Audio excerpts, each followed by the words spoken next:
Hi hello good morning. എല്ലാവർക്കും നമസ്കാരം. മൗനരാഗത്തിൻ്റെ ഇന്നത്തെ വിശേഷത്തിലേക്ക് എല്ലാവർക്കും സ്വാഗതം.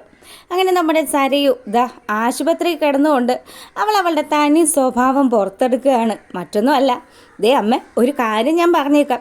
എനിക്കിഷ്ടമില്ലാത്ത ഇതുപോലെയുള്ള ആൾക്കാരെ ഇനി ദയവ് ചെയ്ത് ഇതിനകത്തോട്ട് കയറ്റി പോകരുത്.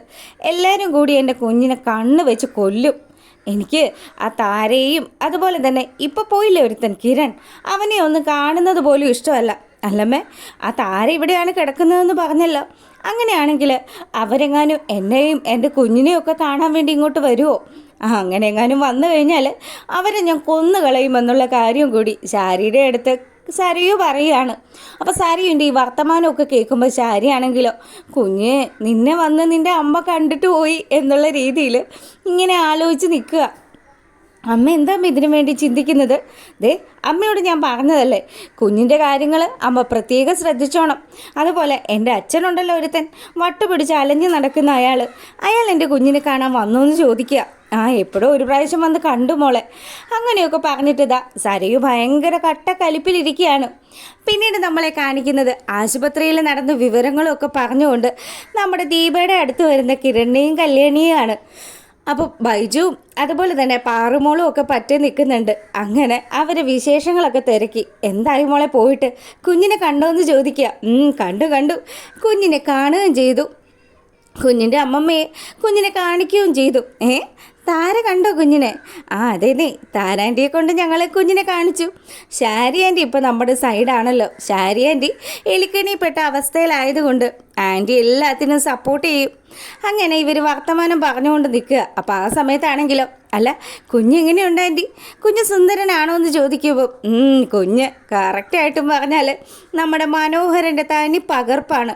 അല്ലെങ്കിലും ഇങ്ങനെ ഉണ്ടാകുന്ന കുഞ്ഞുങ്ങളൊക്കെ അവരുടെ അച്ഛനെ പോലെ തന്നെ ആയിരിക്കും. എന്നാലല്ലേ ഇവൾക്കൊക്കെ ഭാവിയിലേക്ക് ഈ കുഞ്ഞുങ്ങളുടെ മുഖം കാണുമ്പോൾ ജീവിതത്തിൽ നടന്ന ദുരന്തങ്ങളെക്കുറിച്ചൊക്കെ ഓർക്കാൻ പറ്റുള്ളൂ. പിന്നീട് എല്ലാവരും കൂടി ഇങ്ങനെ സംസാരിച്ചുകൊണ്ട് നിൽക്കുക. അപ്പം നമ്മുടെ ദീപയാണെങ്കിലോ, മോളെ നാളെയല്ലേ പ്രകാശിൻ്റെ കല്യാണം. പ്രകാശിൻ്റെ കല്യാണത്തിൻ്റെ കാര്യങ്ങളൊക്കെ എവിടം വരെ ആയി, എങ്ങനെയാണ് എന്നൊക്കെ നിങ്ങൾ അറിഞ്ഞു എന്ന് ചോദിക്കുക.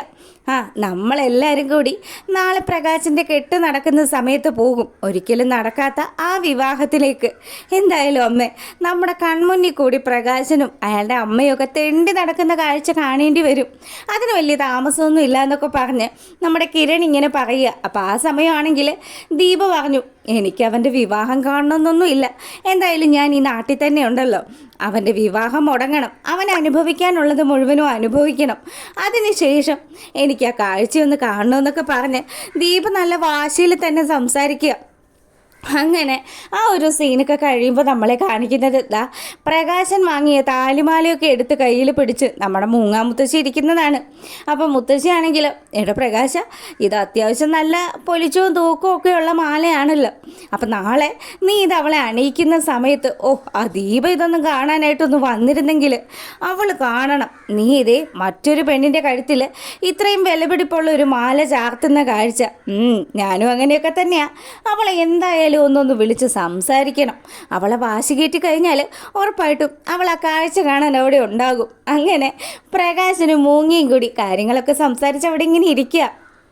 അല്ലട പ്രകാശ, നാളെ നിൻ്റെ വിവാഹ ദിവസം ആയതുകൊണ്ട് തന്നെ ഈ മോഹമൊക്കെ ഒന്ന് സൂപ്പറാകാനാണ് എനിക്കും ആഗ്രഹം.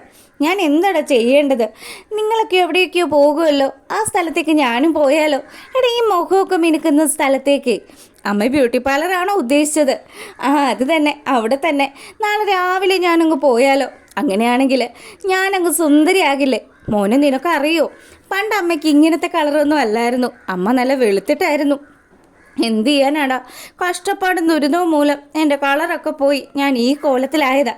അമ്മേ, കോടീശ്വരി ആയിട്ടുള്ള ഒരുത്തിയാണ് എൻ്റെ ഭാര്യയായിട്ട് വരുന്നത്. അപ്പം അങ്ങനെ വരുമ്പോൾ അതുപോലെ തന്നെ എൻ്റെ അമ്മ അങ്ങ് വെളുക്കൂലേ? അമ്മ എന്താ വിചാരിച്ച് വെച്ചിരിക്കുന്നത്? പിന്നെ എല്ലാ ദിവസവും അമ്മയ്ക്ക് ബ്യൂട്ടി പാർലർ കയറി ഇറങ്ങാനേ നേരം ഉണ്ടാവുള്ളൂ. ഇവരിതൊക്കെ പറഞ്ഞുകൊണ്ട് നിൽക്കുന്ന സമയം അങ്ങോട്ടേക്ക് നമ്മുടെ കാർത്തിക വരികയാണ്. കാർത്തികയെ കണ്ട പാടെ തന്നെ, മോളെ നീ കേട്ടോ, അമ്മയ്ക്ക് ബ്യൂട്ടി പാർലറിൽ പോകണമെന്നാണ് പറയുന്നത്. പിന്നെ അമ്മൂമ്മയുടെ ആഗ്രഹമല്ലേ അച്ഛാ. അമ്മൂമ്മ ഇനിയിപ്പോൾ എന്തായാലും ഈ പ്രായത്തിൽ പാർലറിലൊന്നും പോകണ്ട. നാളെ വെളുപ്പിന് 5:30 ആകുമ്പോഴത്തേക്കിനും ഇവിടെ ഒരുക്കാൻ ആൾ വരും. അപ്പം അങ്ങനെ ആകുമ്പോൾ കുഴപ്പമില്ലല്ലോ. പിന്നെ അച്ഛൻ്റെ കാര്യം എങ്ങനെയാണെന്ന് ചോദിക്കുക. എന്നെ ബാലണ്ണനും അതുപോലെ തന്നെ രാജപ്പനും കൂടി ചേർന്നങ്ങ് ഒരുക്കും. അവർ നല്ല പോലെ ഒരുക്കാനൊക്കെ അവർക്കറിയാം. അങ്ങനെയാണെങ്കിൽ ഓക്കെ. അങ്ങനെ ഇവർ വർത്തമാനം പറഞ്ഞുകൊണ്ട് നിൽക്കുക. അപ്പോൾ ഈ സമയത്ത് നമ്മുടെ പ്രകാശൻ കാർത്തികയുടെ അമ്മയെക്കുറിച്ച് ചോദിച്ചു. അമ്മ നാളത്തെ ഫ്ലൈറ്റിൽ തന്നെ വരും. എന്തായാലും അമ്മയെ സ്വീകരിക്കാൻ ഞാൻ പോവും. പിന്നെ ദേ അച്ഛ, ഞാൻ പെണ്ണും വീട്ടുകാരി ആയതുകൊണ്ട് ഞാൻ അമ്മയുടെ ഒപ്പമായിരിക്കും കേട്ടോ വരുന്നത്. അങ്ങനെ കല്യാണത്തിൻ്റെ കാര്യങ്ങളും ചർച്ചകളും ഒക്കെ അവിടെ അങ്ങ് പൊടിക്കുകയാണ്. ഈ സമയമാണെങ്കിലോ കാർത്തിക തൻ്റെ മനസ്സിൽ ചില കാര്യങ്ങളൊക്കെ കണക്ക് കൂട്ടി വെച്ചിട്ടുണ്ടല്ലോ. അതുകൊണ്ട് തന്നെ അവൾ ആ കാര്യങ്ങളിങ്ങനെ ആലോചിക്കുക. ഇപ്പം മൂങ്ങാ മുത്തശ്ശിയാണെങ്കിലോ, എന്താ മോളിങ്ങനെ ആലോചിക്കുന്നത്? അല്ലമ്മേ, നാളെ ഞാൻ എൻ്റെ അമ്മയോടൊപ്പം ഹോട്ടൽ റൂമിലേക്ക് പോവും. അതിനുശേഷം അവിടെ നിന്നായിരിക്കും എൻ്റെ അമ്മയും ഞാനും കൂടി വരുന്നത്. എന്തായാലും അതിനുശേഷം നമുക്ക് ഒരുപാട് വിദേശ രാജ്യങ്ങളിലേക്കൊക്കെ പോകാനുള്ളതാണ്. അങ്ങനെയാണെങ്കിൽ മോള് അമേരിക്കയിലേക്കൊക്കെ പോകുന്നുണ്ടോ? അല്ല, ഈ പ്രകാശൻ അമേരിക്കയൊന്നും കണ്ടിട്ടില്ലല്ലോ. അമേരിക്കയിലേക്കോ ലണ്ടനിലേക്കോ എങ്ങോട്ട് വേണമെന്ന് വെച്ചാൽ അവിടെയൊക്കെ കൊണ്ടുപോകും. പിന്നെ ഞങ്ങൾ നടത്തുന്ന റിസപ്ഷനും കാര്യങ്ങളും ഒക്കെ വെച്ചിരിക്കുന്നത് വിദേശത്താണ്, ഗൾഫിൽ. അപ്പോൾ ഗൾഫിൽ വെച്ച് അങ്ങനെയുള്ളൊരു പരിപാടി നടക്കുന്ന സമയത്ത് അച്ഛൻ ഈ ഒരു ഗെറ്റപ്പിലൊന്നും വന്നാൽ പോരാ. അച്ഛനെ അങ്ങ് ഒരുക്കി നല്ല കിടിലനാക്കി ഞങ്ങൾ അച്ഛനെ കൊണ്ടുപോകും. പിറ്റേ ദിവസം തന്നെ ഞങ്ങൾ കൊണ്ടുപോകുമെന്നൊക്കെ പറയുമ്പം നമ്മുടെ മൂങ്ങിക്കൊരു വിഷമം. അല്ല മോളെ, പ്രകാശം മാത്രമേ ഉള്ളോ അതോ ഞങ്ങളൊക്കെ കൊണ്ടുപോകുന്നുണ്ടോ എന്ന് ചോദിക്കുക. എന്ത് ചോദ്യം മുത്തശ്ശി ചോദിക്കുന്നത്? മുത്തശ്ശി ഞങ്ങളുടെ ഒപ്പം ഉണ്ടാവും. മുത്തശ്ശി ഇല്ലാണ്ട് ഞങ്ങൾക്ക് എന്ത് ആഘോഷം. ഇപ്പോഴാ മോളെ എനിക്കൊരു സമാധാനമായത്. എന്തായാലും പ്രകാശ, നീ ഭാഗ്യവാനാണ്.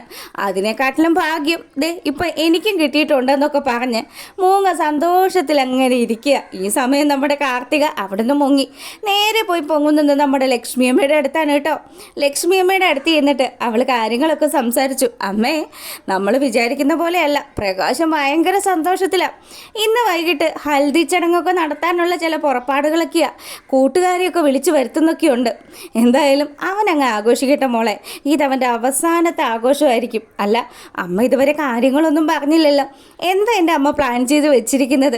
അതൊക്കെ ഉണ്ട് മോളെ. നാളെ നമ്മൾ എല്ലാ ദിവസവും നടക്കുന്ന പോലെ വെളുപ്പിനെ അങ്ങേറ്റ് നടക്കണം. ആ നടക്കുന്ന സമയത്ത് അമ്മ നിന്നോട് ചില കാര്യങ്ങൾ പറഞ്ഞു തരാം.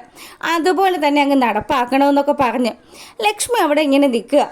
ആയിക്കോട്ടെ, അമ്മയുടെ പ്ലാൻ പോലെ തന്നെ കാര്യങ്ങളൊക്കെ നടക്കട്ടെ എന്ന് പറഞ്ഞു. പിന്നീട് പ്രകാശ് എന്താ നമ്മുടെ ദീപയെ വിളിക്കുകയാണ്. അപ്പം ദീപയുടെ അടുത്ത് നമ്മുടെ കിരണും കല്യാണിയും ഒക്കെ ഇരിക്കുന്നുണ്ട്. ദീപയാണെങ്കിലോ ഫോൺ എടുത്തിട്ട് ചോദിച്ചു, എന്താടോ താൻ എന്തിനാ എന്നെ വിളിച്ചത്? താനുമായിട്ടുള്ള സകല ഇടപാടും തീർത്തതല്ലേ, പിന്നെ തനിക്ക് എന്താ എന്നോട് സംസാരിക്കാനുള്ളത്? എടി ദീപ, നീ ഇങ്ങനെ ചാടിക്കളിക്കാതെ. എനിക്ക് നിന്നോട് ഒരു സന്തോഷമുള്ള കാര്യം പറയാനുണ്ട്. നാളെയാണ് ഞാൻ കാത്തിരുന്ന എൻ്റെ വിവാഹം.